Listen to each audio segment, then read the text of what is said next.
Hello and welcome to Dining with Death, where we discuss infamous cases of death and murder that have an element of food to them, and then we cook or sample the food from the case.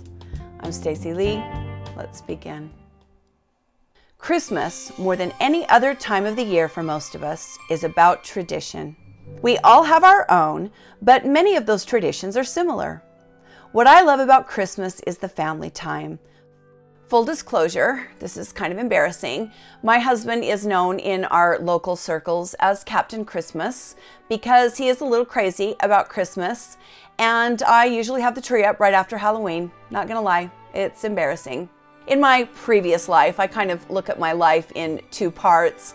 I would have 6 Christmas trees in the house. We had a big house and there were trees in every room, and then I would do a tree at the restaurant, and then I would do a tree at my ex-brother-in-law's law firm, and then I would do a tree for the Festival of Trees. I was Christmas tree and Christmas decorating crazy. I love making trees that little kids love. I love making trees about food and candy. I'm sure that comes as a big surprise. And so I think for about 3 years in a row, I would start a tree like in August.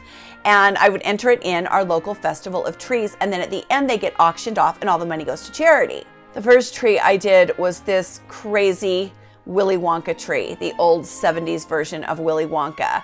And it won all the awards. People loved it because it was nostalgic and it was fun and it was Willy Wonka. The second year, I think we did Mickey's Candy Factory. Yes. And it was cute with the little mice in the little house. And it had turning gears with like a conveyor belt that ran through the tree over to the little factory where the mice were boxing the candies up. I know. I don't know what was wrong with me. I was crazy. And then I think the third year we did Alice in Wonderland's Mad Tea Party. And we had a little tea party around the bottom of the tree.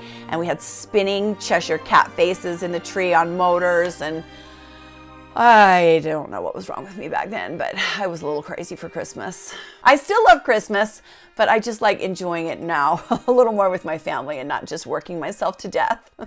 I love the parties and the food and all of the traditions that come around Christmas time. Growing up, we would always have a Christmas Eve party at my grandma and grandpa Lampman's house. My grandfather was raised in an orphanage in Rochester. And when he was released, when he was, I guess 17 or 18, he was given like $20 and hit the road. And he decided to go to California. Well, he ran out of gas in Cedar City, Utah, and he didn't have any more money to buy more gas for the car. So he got a job, and then he met my grandma working where he had a job at the old Escalante Hotel, and that's how my family ended up in Cedar City. But every Christmas Eve, my grandma and grandpa, in their little teeny tiny house that he built with his own 2 hands, they would have 30, 40, 50 people in that house. I don't know how we all fit in there. But my grandpa, weeks ahead of time, would go to the deli in our local grocery store. Now, this was in the 70s and the 80s. Little Cedar City, Utah did not have deli meat, did not have cheeses, did not have anything exotic. It was very basic. But the deli would order for my grandpa from back east the things that he loved and the things that he remembers eating, as a child. So that was my introduction to hard salami and olive loaf and strong cheeses. And it was my favorite part of the party. I was a weird little kid. The meat and cheese tray was my favorite part of the party. What can I say? I'm sure as I'm telling my own little stories, you're thinking about yours. And I know not everyone has the greatest memories of Christmas, but if you do have traditions, I'd sure love to hear about them.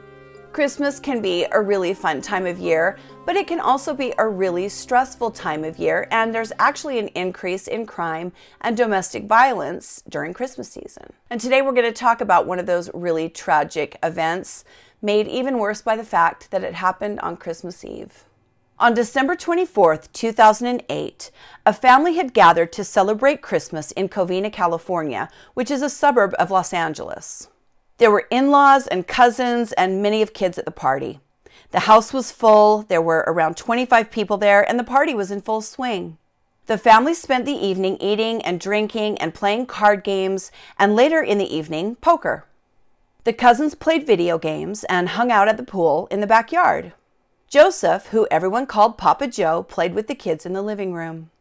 Around 11:30 p.m., there was a knock at the door. Now, that's obviously a little late for visitors, but maybe they thought it was a family member that had just gotten off work or a neighbor that was just stopping by. As the door opened, there stood a man dressed as Santa Claus. It was Bruce Jeffrey Pardo. He was holding a large gift-wrapped package. Bruce was the ex-husband of Sylvia Ortega Pardo, and he had not been invited to the party. Just moments after the door was opened for Bruce, he pulled out a handgun and shot his 8-year-old niece, Katrina Yuzopolsky, as she ran to greet him at the door. She was injured and suffered critical wounds to her face. Bruce then began firing indiscriminately into the crowded house, and the partygoers began to run. Adults and older children picked up the younger children and ran for their lives. Many were able to escape out the back door, but many others were shot. Bruce had 4 guns on him, and they were all loaded. He shot a 16-year-old family member who survived. Again, he injured his niece, and a 20-year-old family member broke her ankle as she jumped out a second-story window. Other family members were not so lucky. After he stopped shooting, Bruce unwrapped the package he brought to the party. The box contained a rolling air compressor that he had converted so it would shoot gasoline instead of air.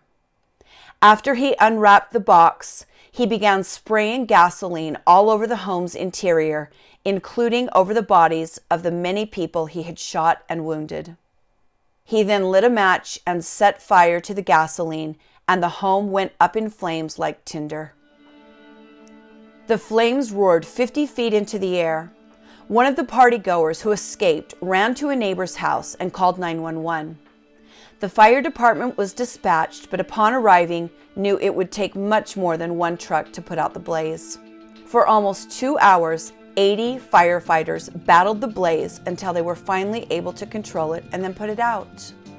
After setting the fire, Bruce took off the Santa costume. He put on street clothes that he had brought with him, and he got into a Dodge Caliber that he had rented for the day. He drove to his brother's house in Sylmar, which is about 30 miles from the Covina house. Luckily, no one was home at that time. So Bruce walked into his brother's house, sat in a chair, and shot himself in the head, killing him instantly. He was dead before the firefighters were even able to put out the blaze. When the fire was finally extinguished, they knew from the survivors that they had 9 victims. Of course, because the fire had been so intense, it was not easy to just count bodies, but the survivors knew who had been at the party. Police set about identifying each victim by their dental records. Sylvia Ortega Pardo, age 43, the very recently divorced and former wife of the killer, was killed, along with her mother, Alicia Sotomayor Ortega, age 70, and her father, Joseph Ortega, aged 80. They had all been killed by multiple gunshot wounds. Sylvia's brothers, Charles, age 49, and James, 51, had also been murdered, along with her sisters-in-law, Sherry, 45, Teresa, 52, and her sister, Alicia, 46. Sylvia's 17-year-old nephew, Michael Andre Ortiz, died in the fire as he sat upstairs in his bedroom typing on his computer. It is believed he was killed when the house exploded into fire. 9 people were dead, 9 family members. 13 children were orphaned after this massacre, and 2 others lost one of their 2 parents. It was absolutely horrific. There's just no other words for it than that. So why? What happened here? What could possibly drive a man to do such a horrific thing? Well, there is not a reason or an answer to that question. There is never a reason or an answer as to why people commit these atrocities. But there are some factors that I'm sure Bruce Pardo thought were motive enough. Bruce and Sylvia had only been married for a year. The week before the massacre, she had finalized their divorce. So there had been a lot of marital problems, followed by that marriage ending officially just days before the killings. Bruce had also been fired from his job as an electrical engineer at ITT Electronic Systems just 6 months earlier in July. So you can imagine there was a lot of financial hardship going on, not having a job for 6 months. There are also rumors that Bruce had hidden from Sylvia the fact that he had a child from a previous relationship and that that child had special needs because of a swimming pool accident. Bruce apparently did not pay any child support or help this child in any way. So if that's the case, Bruce sounds like a real piece of crap. Soon after Bruce and Sylvia got married, Sylvia wanted to open a joint bank account like most married couples have, but Bruce wouldn't do that. And then he told Sylvia that the 3 children she brought into their new marriage, the children that he was fully aware of before marrying Sylvia, and that he was fully aware received no support from their biological father, well, she was going to have to pay for everything for those kids, everything they needed, on her own. He wasn't going to buy any food or clothes or do anything for those kids. So, that's not really what a marriage is about, and it's no wonder it quickly fell apart. When Sylvia filed for divorce in June of 2008, Bruce was ordered by the courts to pay $1,785 a month to her in spousal support. So what did he do? He started falsifying his work hours so he wouldn't have to work more in order to make more, and he got caught, and then he was fired. Now, he was making around $100,000 a year, so 10% of his salary as a settlement. From a legal standpoint, that's not a large amount. He claimed that it wasn't fair for him to have to pay spousal support because Sylvia was living rent-free with her parents and had money to go on a vacation to Las Vegas. So, okay, Bruce, if you don't think that's fair, there are legal remedies for that don't include killing your family. I get a little frustrated sometimes with people who get into a situation where they know there might be consequences, and then when things don't go their way, they throw a temper tantrum instead of going about fixing it or coming to a solution that might work. Now, I know sometimes situations are really, really difficult, and things can be very unfair at times. It's still not an excuse to be violent. It was later discovered that Bruce had planned his escape and had even purchased plane tickets to Illinois, but it appears he changed his mind after the shootings. When his body was found, his arms were covered in 2nd and 3rd degree burns, which I'm sure wasn't part of his plan. So that may have been what changed his mind on running. Relatives who survived the massacre later said they felt like Bruce waited until the party was almost over and could possibly even see inside the house. They feel like he waited because he knew that as the party wound down, the adults would all congregate in the front room, and that way he could shoot as many of them as possible because they would all be in one place. Irma Chapa Ortega, a first cousin to the Ortega children, said that even after James and Charles, the ex-brothers-in-law of Bruce, were shot and wounded, they continued to get up over and over and try to fight with Bruce in order to protect their family. But when they did this, they were just shot over and over. This is not a very fun Christmas story. I'm aware of that. But part of the reason I think it's so important to continue to discuss these events is that through the conversation and through discussion, that's the only way we might reach better solutions.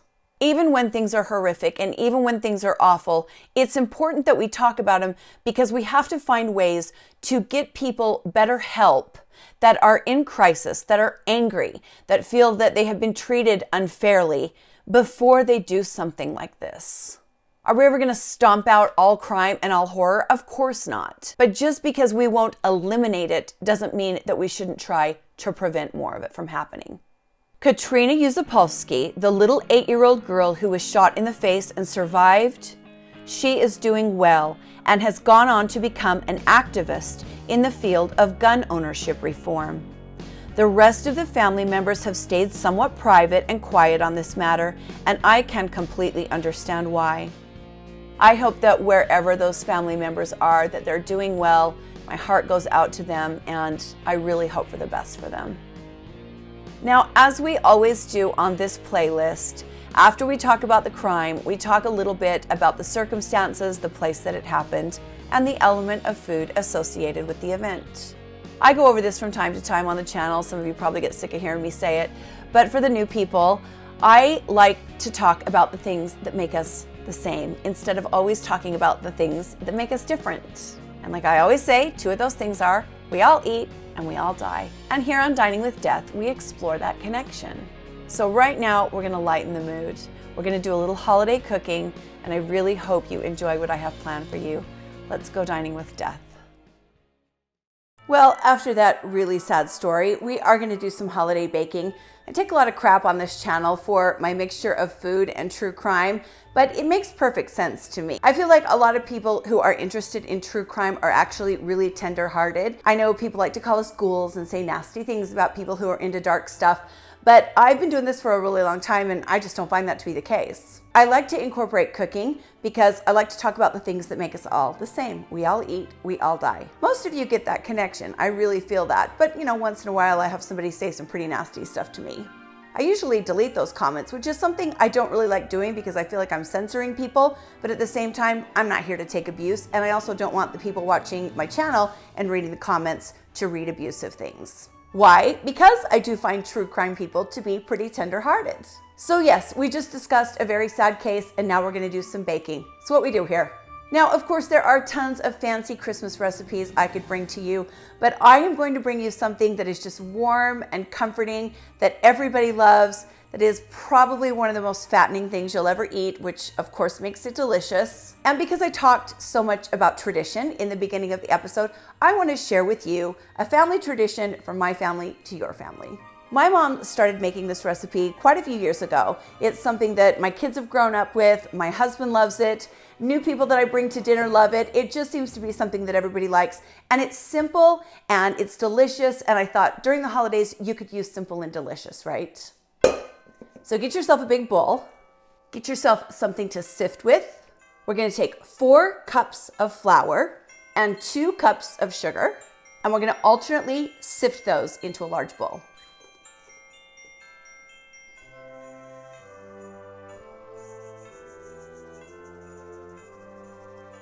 Now I'm going to sift in 1/2 teaspoon of salt and 5 teaspoons of baking powder. It's kind of an unusual amount of baking powder. Always make sure that your baking powder is fresh. It doesn't keep forever. So if you've got baking powder in your pantry that's more than a year old, you need to get rid of it because the chemical reaction that takes place because of the baking powder will not be as strong with old baking powder.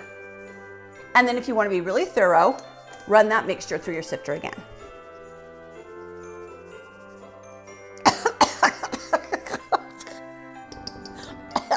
In my lip gloss. Okay, now we're gonna take 1 1/3 cups of milk, 2 eggs, and 6 tablespoons of melted butter, and we're gonna mix that in with our sifted dry ingredients. Always crack your eggs in a bowl to check them first.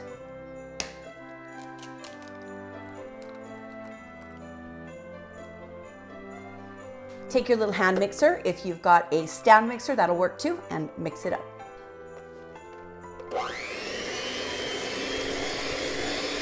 Now, as you can see, that is a thick cake batter, but we're adding something to it. You're gonna thoroughly wash a 2-pound bag of cranberries, then pull out 3 cups of those cranberries and set 3 cups aside. Okay, so here are those gorgeous washed cranberries. We're gonna stir those into the cake batter. Just kind of fold those in. The cranberries are going to release some juices into the batter. So that's why it's such a thick batter. Okay, all of those beautiful cranberries are incorporated into the batter. Let's prepare the cake pan. Spray that pan really well with pan coat and then dust it with flour. Move that pan around and get flour on the edges. Make sure it's all really well coated in flour and then dump out the excess. Now you're going to take your cake batter and lay it into the pan.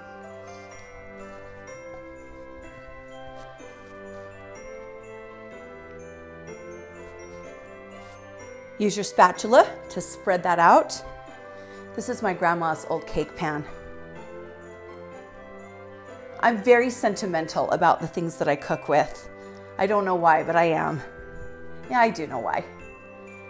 My grandma was a fabulous cook. I like using her old things. Drop that down a couple times to get out the air bubbles. This is going into a 350-degree oven for about 40 minutes or until a toothpick or a bamboo skewer comes out clean. So what are we going to do with the 3 cups of cranberries that we set aside? We're going to sugar them. You're going to put a cup of water and a cup of sugar into a pan. We're making a simple syrup. Give that a good stir until all the sugar is dissolved and it starts to simmer.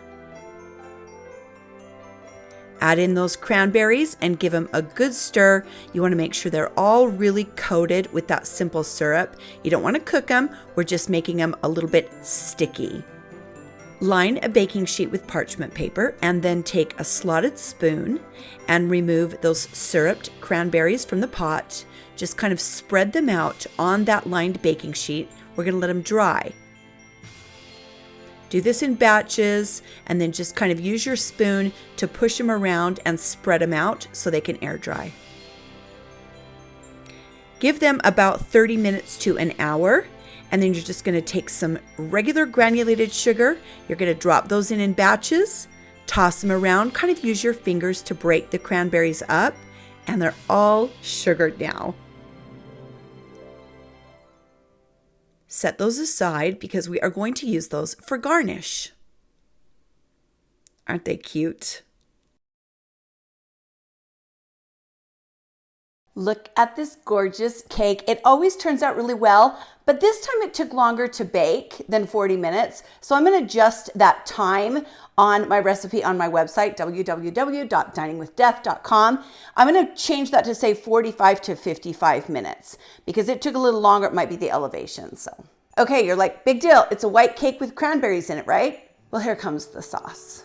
If you're calorie conscious, not worried about living your life and being a little juicy, look away. Because the sauce for this cake has 3 cups of whole cream, 3 cups of sugar. Oh, I'm not done. I'm not even close to being done. And 3 sticks of butter. I can feel my arteries slamming shut.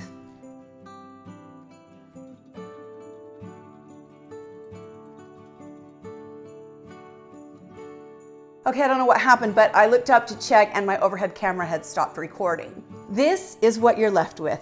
This golden, beautiful sauce. Maybe I'll just pretend it's bone broth and have a really healthy dinner. Did I just say that? I have a problem. Look at this beautiful cake. The cranberries have burst and the juices have incorporated into the batter. It smells like Christmas to me. And now for the best part. Oh yeah.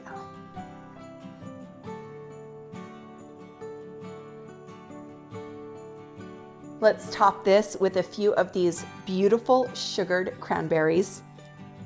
They give a little pop of crunch. They're not cooked, so they're very tart, but they're also very sweet. And here it is, my family's traditional cranberry cake.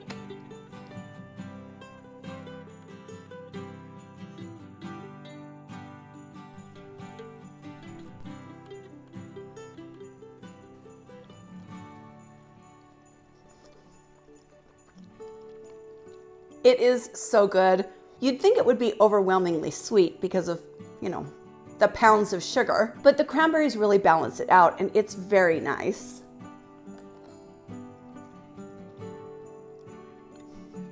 But very rich. If you wanted to, you could make this in a bundt cake pan, turn it out and add your little sugared cranberries around the bottom. Maybe put a sprig of rosemary. I'm not a big fan of inedible garnish, but can make an exception at Christmas, right? Woo! It's divine. Thank you for joining me today on Dining with Death. We talked about a really sad story, but we also talked about traditions and fun times and good memories, and I hope those two balance out for you. I want you to know how much I appreciate you watching. I hope you're having a wonderful holiday season. Stay safe and be kind to each other, and I'll see you next time on Dining with Death. Bye.